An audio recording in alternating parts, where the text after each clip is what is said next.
আগামী ২৮ তারিখে বাংলাদেশে আসছেন ওয়ার্ল্ডের প্রথিতযশা একজন দাঈ ইলাল্লাহ, যিনি আল্লাহর পথে মানুষকে ডেকেছেন অত্যন্ত ইখলাসের সাথে। ডক্টর জাকির নায়েক তিনি বাংলাদেশে আসবেন। এই বিষয়ে আলেমদের করণীয় কি হওয়া উচিত? আলেমদের করণীয় হওয়া উচিত, ওনার এই আশাকে কেন্দ্র করে আলেমরা অবশ্যই এটাকে অ্যাপ্রিশিয়েট করবে নিশ্চয়ই, কারণ এমন একজন দাঈ সারা ওয়ার্ল্ডে প্রতি বছর গড়ে ওঠে না।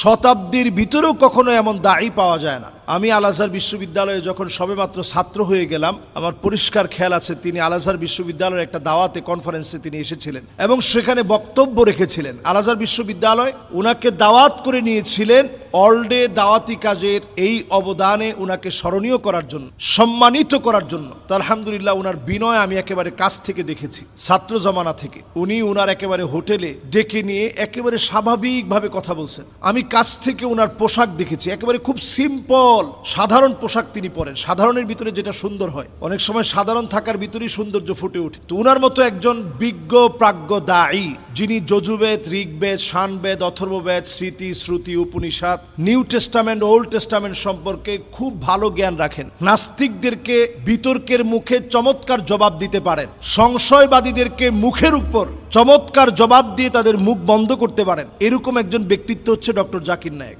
এজন্য ওয়ার্ল্ডের বহু দেশ সাদরে তাকে গ্রহণ করার জন্য তাকিয়ে থাকে, কিন্তু আমরা ভারতীয় আগ্রাসনের দ্বারা প্রভাবিত হয়ে সেই সময়ে ওনাকে আসতে দিতে পারি নাই, কারণ মোদি এটা চায় নাই। এখন যেহেতু তাদের আগ্রাসন, আধিপত্য আমরা বিস্তার হতে দেব না, তিনি ইনশাআল্লাহ বাংলাদেশে আসবেন। প্রত্যেকটা মানুষের ওয়াজহাতুন নাযার আছে, ব্যক্তিগত অনেক মতামত আছে।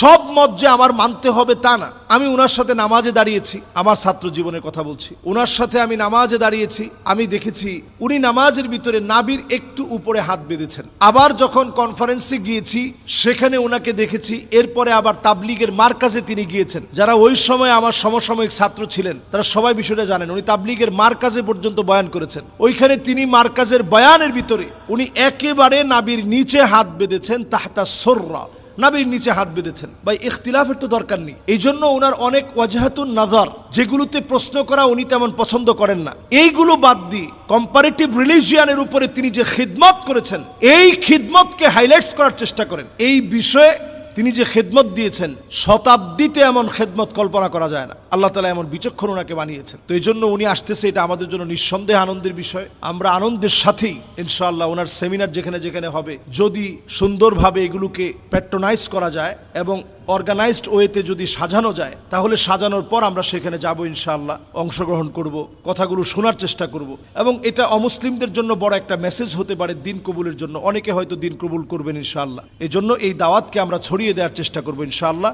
কোনোভাবেই উনাকে আমরা প্রতিপক্ষ বলে মনে করব না, উনাকে আমরা আমাদের শত্রু বানাবো না। আল্লাহ আমাদেরকে বোঝার তৌফিক দান করুক। এবং এটা কিন্তু ঈমানি দায়িত্বও বটে। নবীজি সাল্লাল্লাহু আলাইহি ওয়াসাল্লাম বলছেন, মান কানা ইউমিন বিল্লাহি ওয়াল ইয়াউমিল আখির ফালইউকরিম দাইফাহু, যে ঈমান আনবে, ঈমানের কথা বলবে, আখিরাতে বিশ্বাস করবে, সে যেন মেহমানকে সম্মান করে। কাজেই তিনি আমাদের মেহমান, আসবেন আমাদের দেশে, আমরা ছড়িয়ে দেব সম্মান ইজ্জতের সাথে ওনার বিষয়গুলো আমরা প্রচার করব ইনশাআল্লাহ। আসসালামু আলাইকুম ওয়া রাহমাতুল্লাহি ওয়া বারাকাতুহু।